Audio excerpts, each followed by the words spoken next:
La rue Neuve à Bruxelles, investie depuis toujours par le piéton. La voiture y est tolérée alors que chaque promeneur la considère comme un parasite et risque un accident à chaque instant.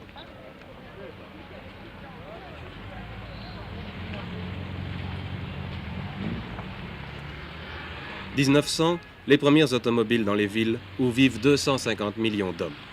1975, plus de 200 millions d'automobiles dans des villes où circulent 800 millions de citadins.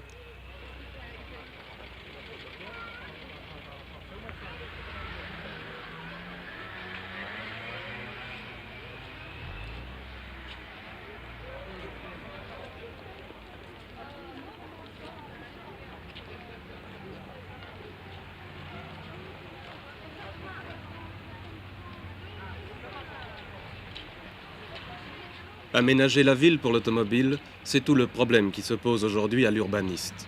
N'est-il pas temps de rendre les villes à leur destination première, lieu de rencontres, de loisirs, de détente, de travail aussi, lieu privilégié pour le lèche-vitrine.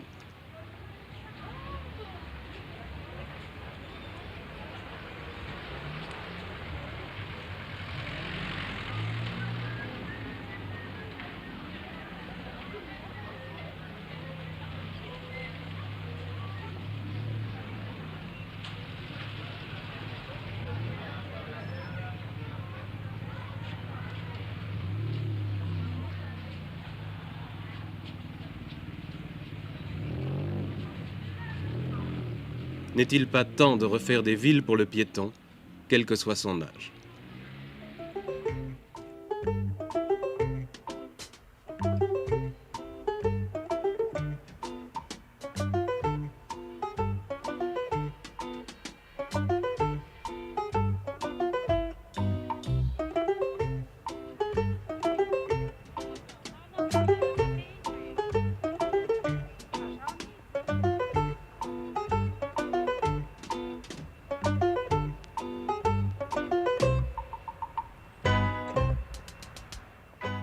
Le centre de Bruxelles, qui a depuis longtemps été ravagé par une guerre de promoteurs immobiliers et de tranchées, semble renaître aujourd'hui de ses cendres. Les Américains citent d'ailleurs ce phénomène et le nomment bruxellisation.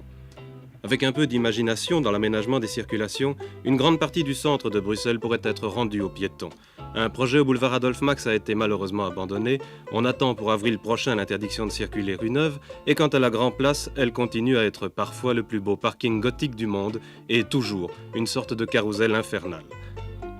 Heureusement, des études sont en cours pour dévier la circulation et faire enfin de la Grand Place de Bruxelles une vraie zone piétonnière. Il faut dire qu'à Bruxelles, une des premières expériences, c'est l'aménagement de la Toison d'Or. C'est une première expérience. C'est loin d'être parfait. En fait, on a recherché avant tout, comme je l'ai dit, une ambiance sur une petite surface, parce qu'en fait, ceci est très étroit. Et en plus, c'est le long d'une grande voie de circulation. Entendu, ceci est en bordure, dites-le, en bordure d'une autoroute presque urbaine, où le niveau de bruit est très élevé. Et c'est pour ça d'ailleurs que ces hauts murs ont été créés pour séparer visuellement le piéton de la circulation. Ça ne le coupe pas des bruits, nous l'entendons d'ailleurs. Vous l'entendez pour l'instant.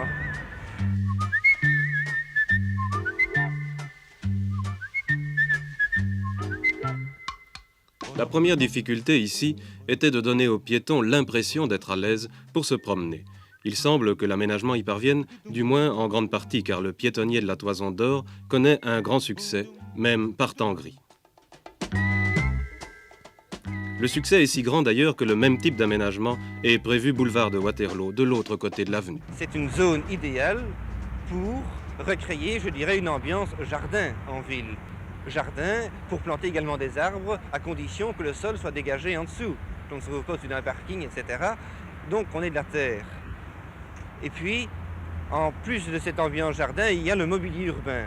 Ce mobilier urbain qui devrait être étudié avec, disons, plus de soin.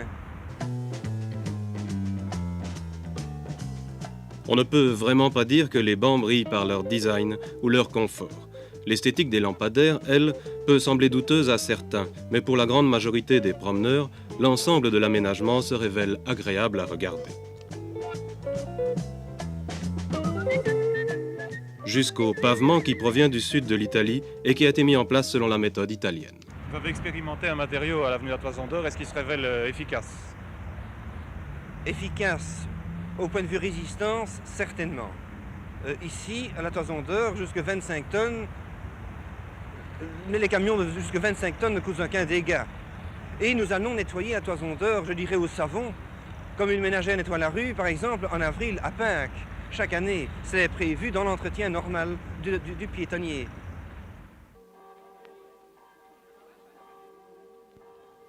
La mode des piétonniers n'est pas nouvelle. En Europe, plus de 130 grandes villes l'ont déjà adoptée, malgré l'opposition de certains commerçants.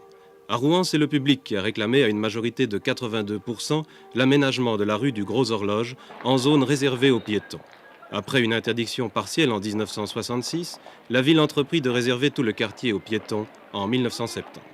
Suppression des trottoirs, remplacement de l'asphalte par des pavés anciens, des lampadaires par des lanternes en fer forgé. Rénovation des façades des maisons qui fit découvrir des colombages cachés depuis plus d'un siècle. Le travail a duré 6 mois et a coûté 1 million de francs à la ville de Rouen, où les urbanistes déclarent maintenant un peu comme une devise: il ne suffit pas d'interdire la rue aux voitures, il faut surtout l'offrir aux piétons.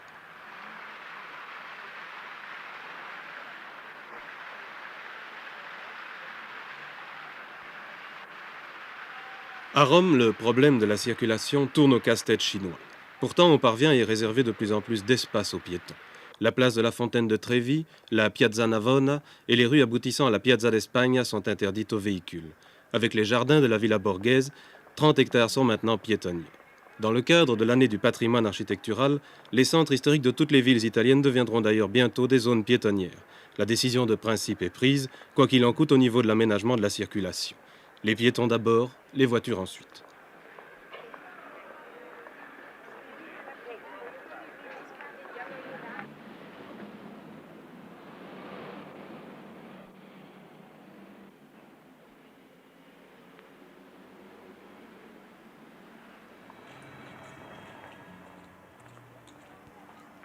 Le problème de l'aménagement d'un très grand nombre de rues ou de places pour les piétons semble être facile à résoudre.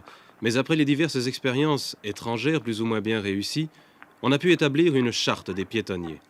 Les conditions de réussite sont avant tout d'établir un nouveau plan de circulation qui consiste à adapter le réseau routier urbain existant aux nouvelles nécessités et à créer de nombreux parkings. Deuxième point, il faut aménager le réseau de transport en commun. Troisième point, il faut permettre l'accès du piétonnier aux véhicules de livraison, généralement entre 20h et 10h du matin. Bien sûr, il s'agit de contraintes qui n'enthousiasment pas toujours les commerçants lorsqu'une administration communale propose de transformer leur rue en zone piétonnière. Quelles ont été les idées pour créer ce centre piétonnier?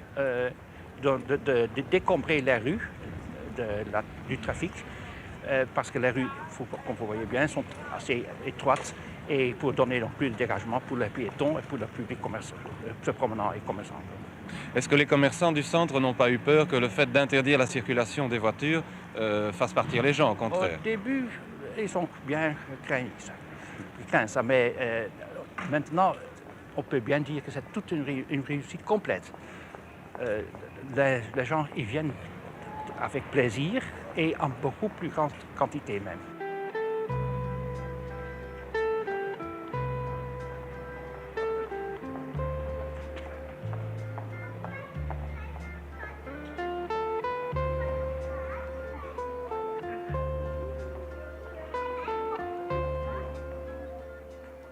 Il semblerait qu'après 1 an, les chiffres d'affaires des commerçants du centre d'Utrecht aient augmenté de 20 à 30%.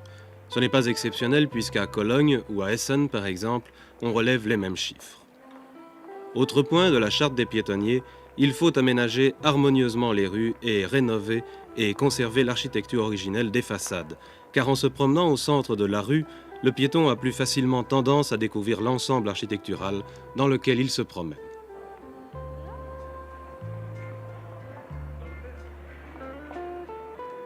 À Utrecht, le piétonnier qui comprend actuellement une vingtaine de rues va bientôt être agrandi. Cette année, il s'étendra au quartier du Vieux Marché aux Poissons, le long du canal qui traverse la ville, devenant ainsi le plus étendu et sans doute le plus beau d'Europe. Mais il risque d'être encore coupé en deux par la circulation, dont on finit par ne plus très bien savoir que faire. Il faut relier entre eux certains quartiers de la ville. Pourtant, les commerçants de cette Zadelstraat réclament leur attachement à la zone piétonnière.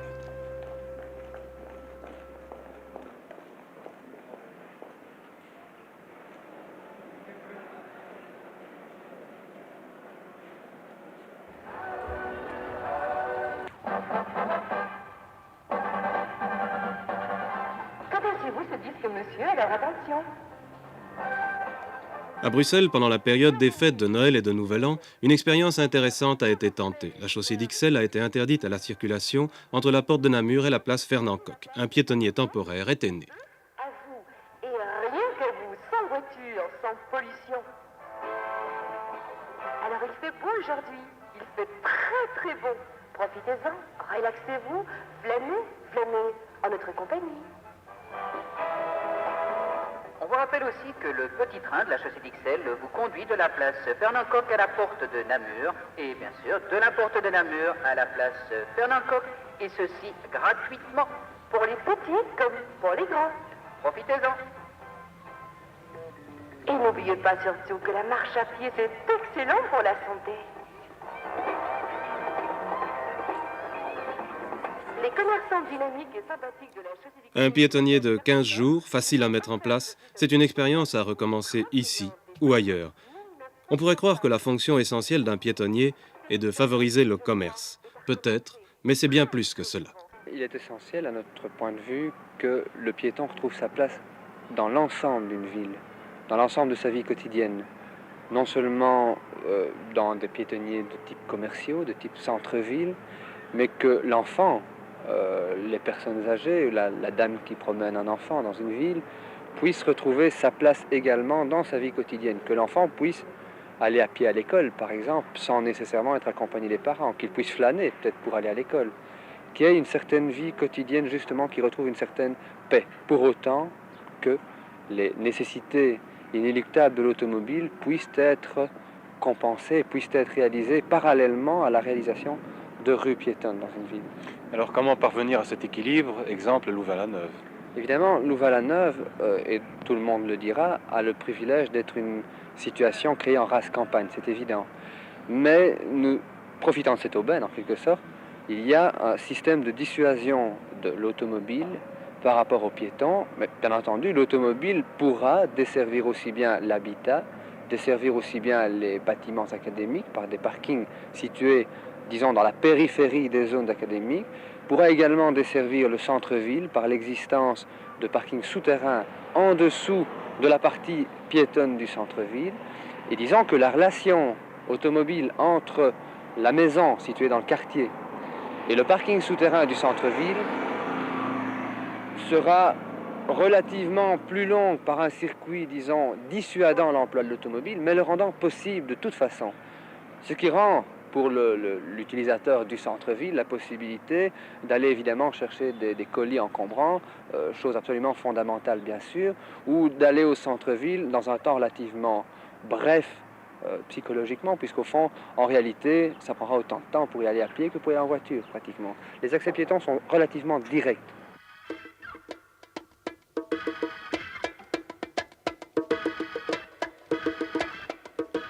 Louvain-la-Neuve, ville du XXIe siècle, conçue, dit-on, pour le piéton roi.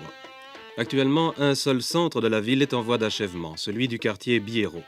On y a déjà établi non seulement les bâtiments académiques de la faculté des sciences appliquées et la bibliothèque, mais aussi des habitations pour les étudiants, les professeurs et tous ceux qui voudraient venir vivre à Louvain-la-Neuve. On y a donc construit des types d'habitations variés, allant de la maison unifamiliale au logement à appartements. L'axe piétonnier constitue l'épine dorsale de cet ensemble de constructions.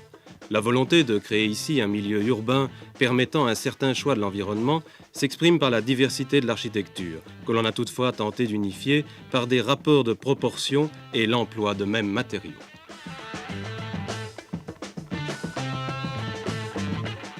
Mais l'ensemble reste froid et les promeneurs sont rares. lorsqu'on vient actuellement à Louvain-la-Neuve, on ne peut pas dire, malheureusement, que le piétonnier soit attractif. Pourquoi?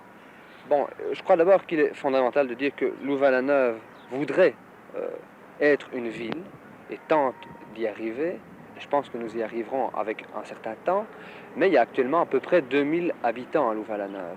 2000 habitants qui sont évidemment des habitants en principe extrêmement actifs, vivants, plus que l'on pourrait dire par exemple d'un petit village en pleine campagne. Mais cependant, nous devons tout de même aussi considérer que la plupart des personnes qui travaillent ici ou qui étudient ici sont enfermées dans des bureaux, dans des laboratoires, dans des secteurs scientifiques pendant un certain nombre d'heures. Et nous n'avons pas une attraction, une vie permanente, heure après heure, dans le centre de Louvain-la-Neuve actuellement existant. En plus, le centre existant n'est vraiment qu'un centre de quartier. L'année prochaine, il y a un afflux d'à peu près encore 2000 personnes. Les chiffres sont très approximatifs, bien sûr. Et ça va représenter évidemment un boom au point de vue animation. D'autre part, au point de vue commercial, il y a également un boom. On se rend bien compte que pour faire vivre 4000 personnes ici, et pour fournir l'alimentation, la restauration, et même un minimum de commerce de satisfaction, je pense à l'immobilier ou à de la quincaillerie, des choses pareilles, ce genre de choses vont naître dès l'année prochaine. C'est très difficile d'attirer ici un commerçant et de lui dire, monsieur, il y a actuellement une population de 1500 à 2000 personnes qui est évidemment extrêmement attirée par la ville de Wavre, qui est commercialement assez animée, et de pouvoir promettre à ce commerçant une viabilité assurée. Donc vous voyez que l'équilibre est extrêmement difficile à trouver.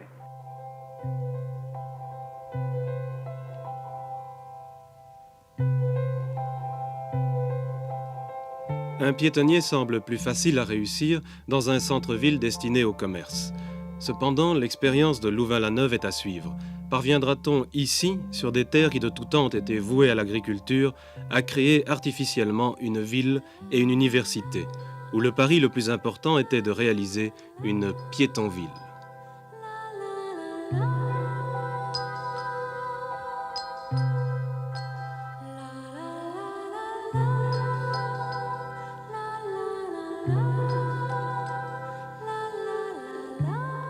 Comment réapprendre à marcher dans les villes? D'une certaine façon, ne serait-ce pas comme ici, en concevant des systèmes de circulation qui obligent les gens à marcher? Je crois que non. Je dirais d'une certaine manière qu'un certain nombre de parties de ville, par leur situation, par leur animation, nécessitent que l'on recrée des possibilités d'agrément ou de charme pour le piéton, oui. Quant à dire que toute la ville devrait être rendue aux piétons, ce serait naïf. Je crois que l'automobile a une situation, dans un certain nombre de cas, abusive, et qu'il faut essayer de calmer cette situation abusive. Mais il ne faut pas nécessairement nier son utilité et son emploi.